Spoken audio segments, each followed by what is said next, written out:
all of our crew are people of faith. We really believe that if you do what you're supposed to do, good Lord will provide a way into and out of situations that you should be into and out of situations you should not be into. So that's number one. Number two, having said that, we're not pawns or checkers in a game of life. It's up to us to do what we have the talents to do and have been gifted to do. We started out, we had a couple of 3 fantastic years in the dealership. We thought we had hit the proverbial mother lode of the gold mine. Then the 80s hit. Drought, low prices. Dealers were going out, customers were going out. And that time, we lost $600,000 one year.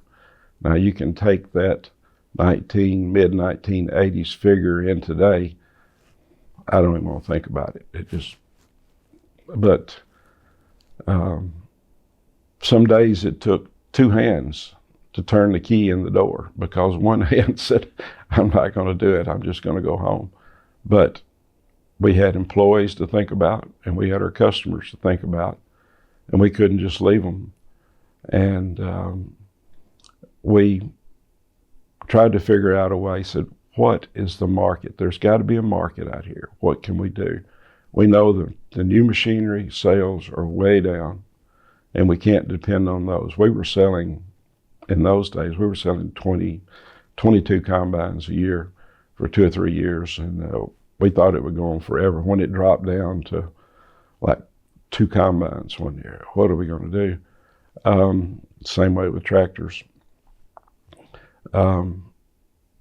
The person who had the dealership prior to us in the 60s was a dynamic person.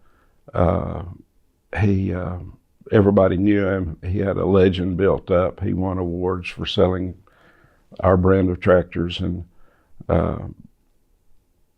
he was between jobs, and I convinced him to come back and sell for us and look at the market. And he said, well, I know this. And he said, I tell you where the market's going to be. He said, all this equipment that's going at sales and at dealer closeouts, we had like 5 dealer closeouts in West Tennessee in 1 year. And we made arrangements. Our banker was his banker. We made arrangements, and we went out and bought a lot of equipment. They had a Credit Corps repossession absolute auction. We bought like 20 used combines, and so when everybody else was trying to get rid of them, we were buying them at a bargain. And we spent like 2 or 3 years with that inventory, running them through the shop. Most of them were good combines, and we made very good margins on them, and that's kind of what packed us through. And it also perpetuated a parts business for us. So that's probably the thing that pulled us through the 80s. And then when all the other dealers went out, we knew we had to expand, because the customers further south into Tennessee would not continue driving that far. So we opened up a dealership closer to that area, and Larry again opened that dealership for us.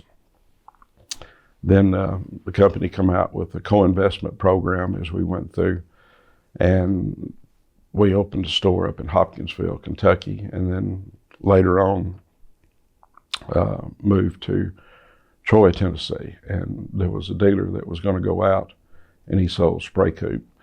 And through co-investment, we purchased that, and that put us into the top 10 of AGCO or at that time. And then things turned sour again, and my partner wanted to go into full-time ministry, and so AGCO come out, you have to be a buyer or seller.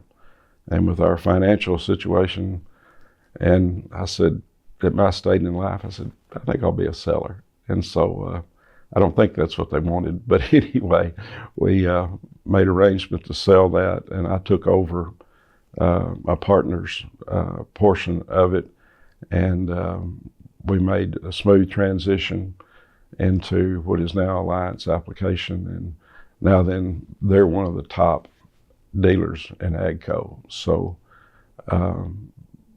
we, the same way as when we moved to Hopkinsville, one of the better, larger Allis-Chalmers dealers was Buddy Maddox, and when he went out, we went in up there and took over his business, or it would have been a huge loss to West Kentucky to have lost that dealership. So we stayed up there until we sold that to Boyd, a Wayne Supply, and then it turned into Boyd Equipment. So we've been through some really good times, and we've been through some really bad times, but our goal was to always take care of our customers and always take care of our employees, and realizing that we need to perpetuate the line and not just drop it because the farmers depended on it, and they needed a successor that would carry on the traditions, hopefully, and the service that we provided to them in sales, parts, and service. In 23, our dealership had a fire that we lost everything except our rolling stock. I mean, we didn't even get out with an ink pen or a business card. We still look back and don't understand how that could happen in a metal building, but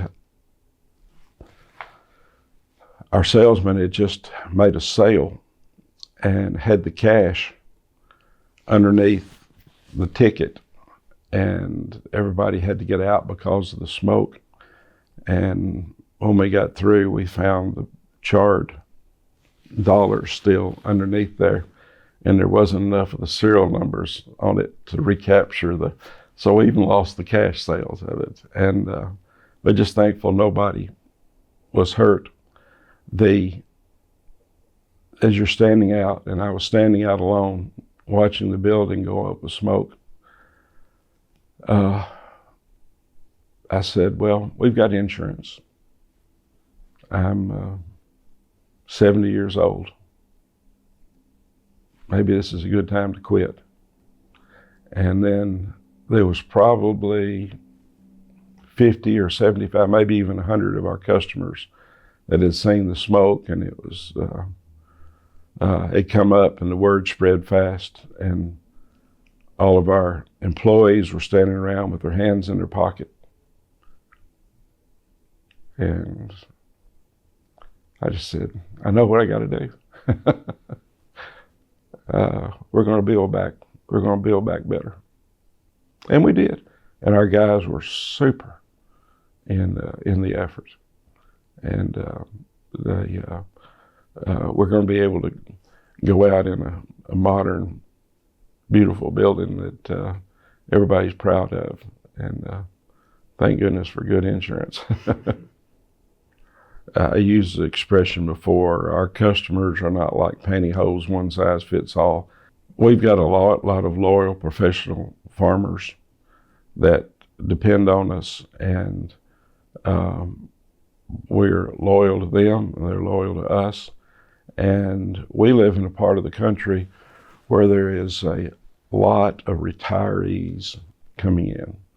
220ers, they got 2 horses and 20 acres, or they're halfbacks. They lived in the industrial north, and then they took vacations to Florida, and when they retired, they moved there, and then they got tired of the insurance and the bugs and the unchanging seasons, and they remember stopping in Tennessee when it was halfway on their journey overnight, and they said, let's just move halfway back. So we call them halfbacks.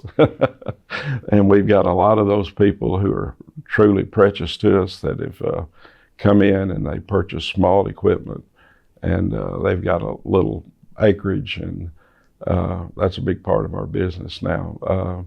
And it's a growing part of our business, besides the large row crop farmers that we still service.